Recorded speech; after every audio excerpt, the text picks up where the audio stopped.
Good morning. Today we're going to practice our breathing in a 90-90 position. Lay on the back with your feet up resting on top of a chair. They can be braced into a wall. They can be on a couch or a pillow, just as long as there's a 90-degree bend at the hips and the knees. You're going to focus on breathing in and out fluidly through the nose, not to any specific cadence, just maximizing the inhale and the exhale, focusing on the breath for the entirety of this time. Today, I want you to think about this idea of returning from distraction. So when you have a thought that pops into your brain or something that takes your attention away, you want to let that go and return back to the central focus of the breath without reacting and judging. This is simply like a bicep curl. It's doing one repetition. And every time that happens, it's another opportunity for an exercise repetition. So focus on this idea of returning from distraction. When you notice some new sound or thought or feeling or emotion that pops into your brain, return back to this simple central focus of breath and position. Now focus on the breathing and the cadence through the rest of this time before we continue moving forward.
With our isometric head lifts, you're going to lay on your back. Lift your head about a millimeter or centimeter, just barely off the ground.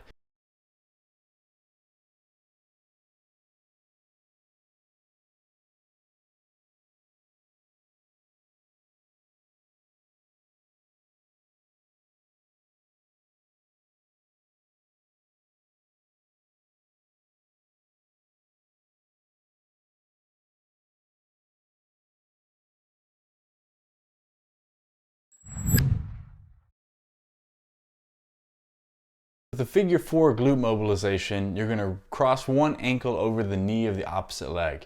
You'll reach through the leg and then pull that towards you. We're going to do two things here because you don't just want to sit here and passively stretch. You'll pull that knee closer to you. Then you're going to push the knee out and away, working back and forth to get the glute to activate in that position.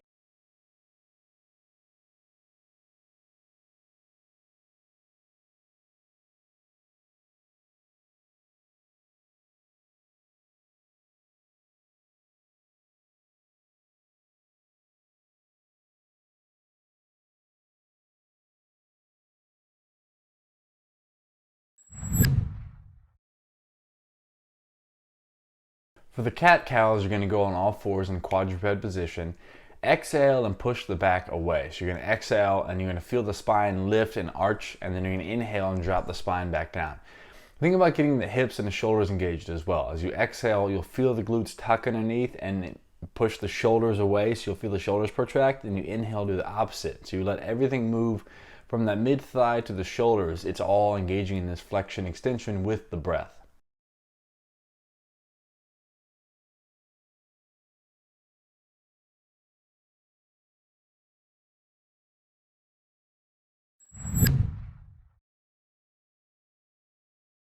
Alternating leg lift and push-up position. You're going to hold that position, keeping the core engaged, active hands and shoulders, and active feet and glutes.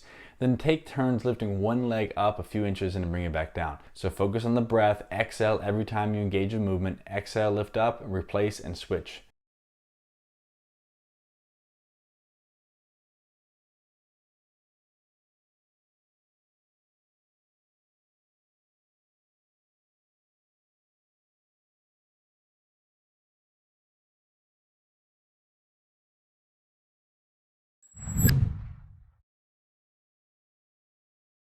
For the single arm circles, keep the arms straight. You're just going to do one arm at a time, trying to keep it as close to the body as you're rotating through it. So you don't want it to flare out.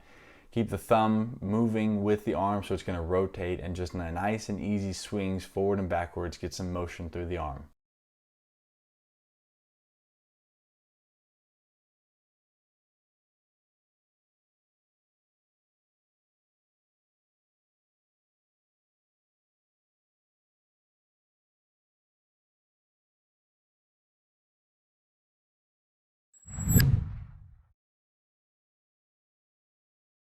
For our wrist rotations, you're going to put your hand in the SHAKKA position, and you're just going to keep the elbow fixed and rotate that hand in and out, and really squeeze and pause at the end of each range of motion.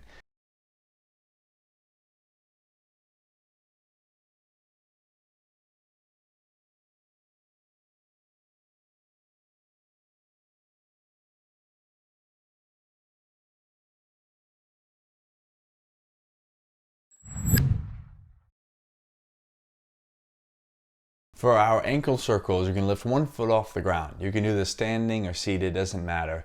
But you're going to focus on drawing the biggest and smoothest circle with that ankle you can.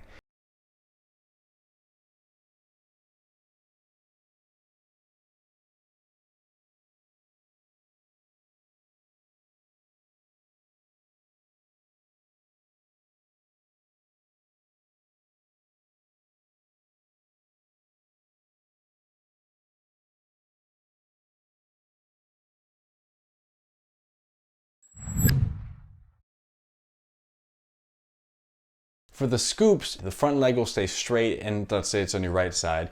Your right foot will go in front of the left foot. You'll sit into that right hip, keeping that right leg straight. The left leg will bend to kind of support and stabilize to allow you to focus on one leg at the time. But the idea here is we're focusing on a hip hinge position. Just focus on easing into the motion. Think about a rusty hinge with some WD-40. We need 1,000 reps to loosen things up little by little.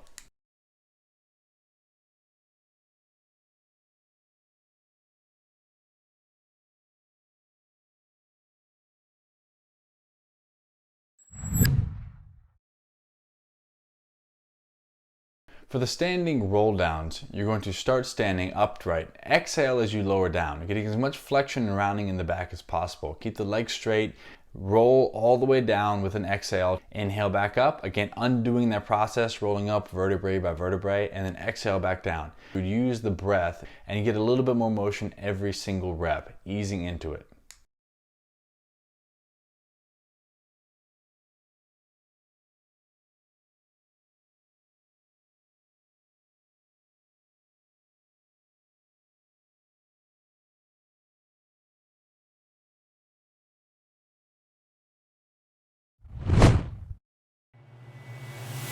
All right, let's talk about how many calories you need to eat each day to lose weight.